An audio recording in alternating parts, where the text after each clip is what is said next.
जो काही न्याय देणार आहे तोही चोर असतो. मग न्याय कोणाला मिळणार आहे आणि काय कसं होणार आहे? त्याच्यामुळे आतापर्यंत याची चौकशी झालेली नाही, याच्या पुढे होणार नाही. आणि हा असाच भ्रष्टाचाराचा गाडा पुढे चालू राहणार आहे. याला कारण मतदार आहेत.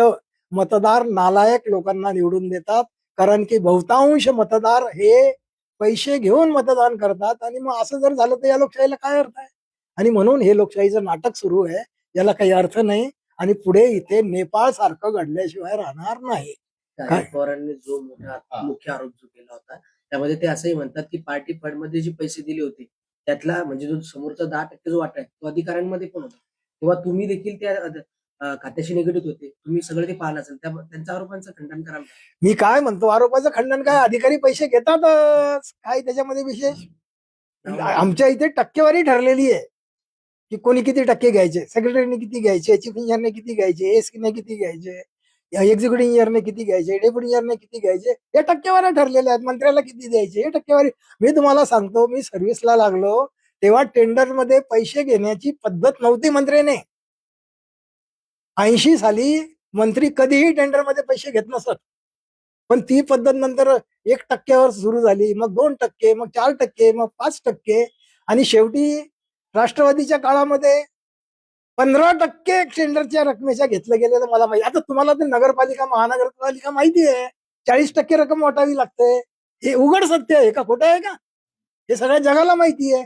तसंच या डिपार्टमेंटमध्ये सुद्धा आहे. आणि मी तुम्हाला सांगतो, जर हे जे काही मोठे मोठे महामार्ग झालेले आहेत ना, यांच्या जर माझ्या सारख्याला चौकशी करायला सांगितलं ना, तर यांचे सगळे क्वालिटी कंट्रोल तपासून, यांचे सगळे एस्टिमेट तपासून, सिंचन घोटाळ्याच्या पेक्षा 10 पट घोटाळा महामार्गांमध्ये झालेला हे सिद्ध होऊ शकतं. परंतु हे कोणी करणार नाही, कारण की सर्व सरकार भ्रष्टाचारी आहे.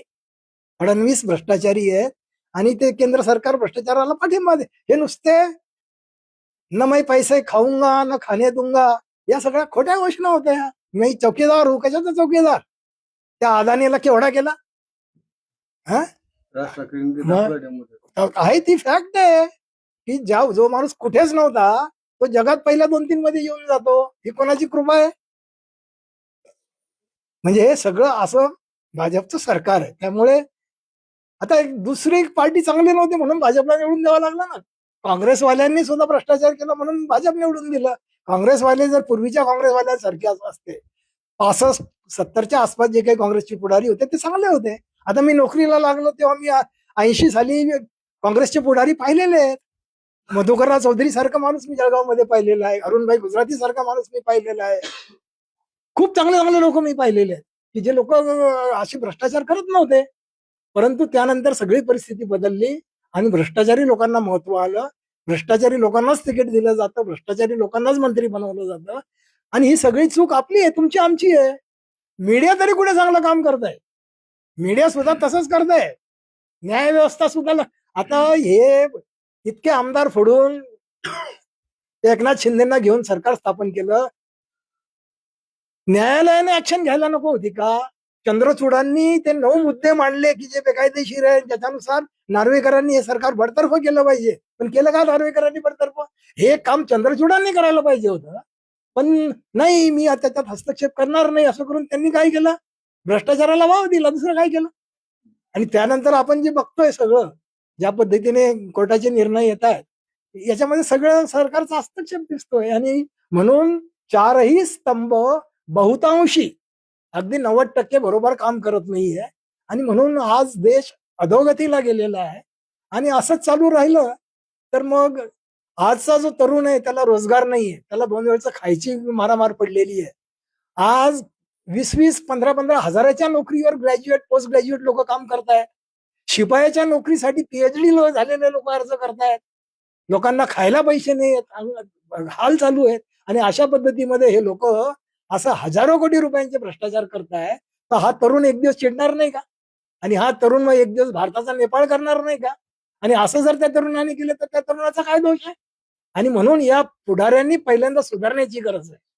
हे निर्लज्ज झालेले आहेत आणि या निर्लज्ज लोकांना, बहुतांशी सगळे आहेत असं मी म्हणत नाही, त्याच्यातले 5% चांगले आहेत, पण 95% बेकारच आहेत. आणि मतदारही 95% बेकार आहेत. आणि म्हणून बेकार पुढारी सत्तेवर येतात, बेकार पक्ष सत्तेवर येतात. आणि चांगल्या माणसाला त्रास दिला जातो. कुत्रे हाल केले जे चांगले माणसं आहेत ते. आणि ही सगळी अशी पद्धत भारतात चालू आहे. त्यामुळे कीव करावी अशी व्यवस्था इथे निर्माण झालेली आहे आणि ही सगळी एक दिवस रसातळाला जाणार. आणि ही व्यवस्था उद्या जर तरुणाने उद्ध्वस्त केली तर तरुणांना दोष देऊ नका. आधी हे पुढारी सुधारले पाहिजे, व्यवस्था सुधारली पाहिजे, चारही स्तंभ सुधारले पाहिजे. मीडियाची जबाबदारी अजिबात पार पाडत नाहीये, ही फॅक्ट आहे. न्याय व्यवस्थेने अतिशय कडक धोरण अवलंबलं पाहिजे. आणि मग बाकीचे स्तंभ आहेत त्यांनी त्यांची त्यांची जबाबदारी केली पाहिजे. पण आज पुढारीच बिघडलेले आहेत, तर मग सगळी व्यवस्था बिघडणारच आहे. यथा राजा तथा प्रजा, हा सगळा नियम आहे. आणि म्हणून आता हतबल होण्याची स्थिती निर्माण झालेली आहे, निराशाजनक परिस्थिती निर्माण झालेली आहे.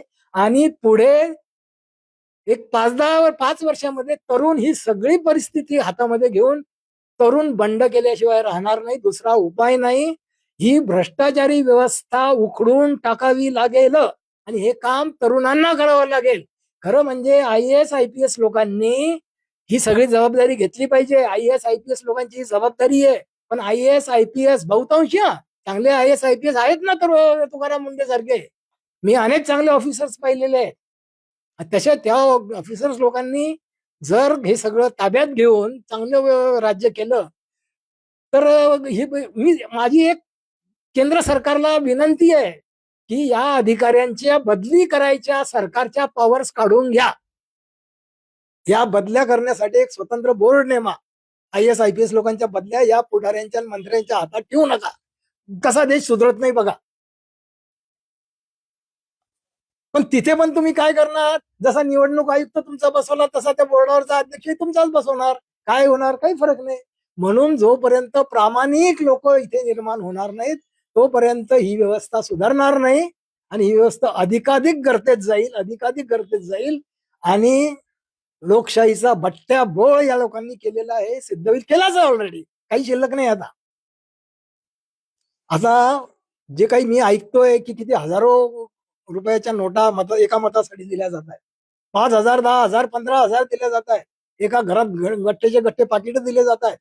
आता माझं जे काही एक पहूर नावाचं गाव आहे, त्या गावात मी अगदी माझ्या जवळच्या नातेवाईकांनी मला सांगितलेलं आहे की आमच्या घरात जर 4 मतदार असतील तर प्रत्येकी 5,000, 20,000चं पाकिट आम्हाला मिळत होतं.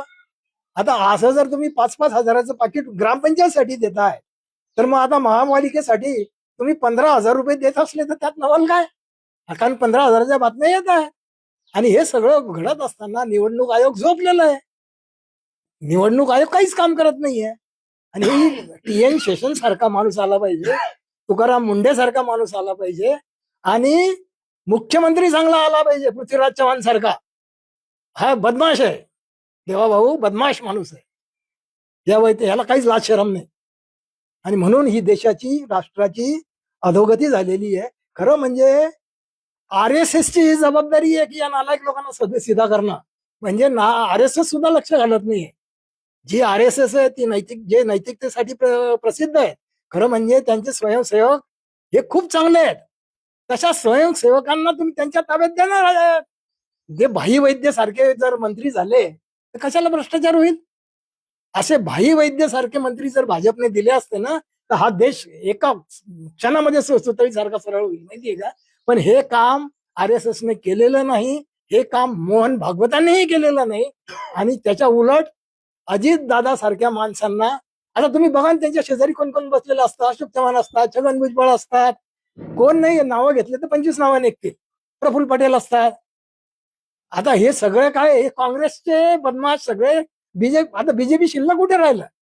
सगळे काँग्रेसचे तर पुढारी येते. म्हणजे बीजेपी राहिलीच नाही, ते काँग्रेसमय झालेली आहे. आणि ही अशी वाईट परिस्थिती कोणामुळे आली असेल तर ती नरेंद्र मोदीमुळे आलेली आहे. त्याला नरेंद्र मोदी जबाबदार आहे. आणि येणाऱ्या इतिहासामध्ये नरेंद्र मोदीचं इतिहासात काळ्या अक्षरात नाव लिहिलं जाईल की या माणसाने भ्रष्टाचाराला पाठीशी घातलेलं आहे. त्याच्यामुळे त्यांनी अजिबात डिंग मारू नये की आम्ही भ्रष्टाचारी नाही म्हणून. आणि हे सगळं रसातळाला एक दिवस जाईल, यात काही शंका नाही. यांच्याविषयी जितकं बोलावं तेवढं कमी आहे. आणि यांना काहीच लाज लज्जा नाही.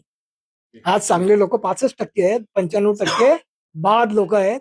त्याच्यामुळे या बाद लोकांविषयी बोलण्यात काय अर्थ? यांना काहीच फरक, दगड आहे ते सगळे. यांना कितीही तुम्ही हे केलं ते सुधारणार नाही. थँक्यू.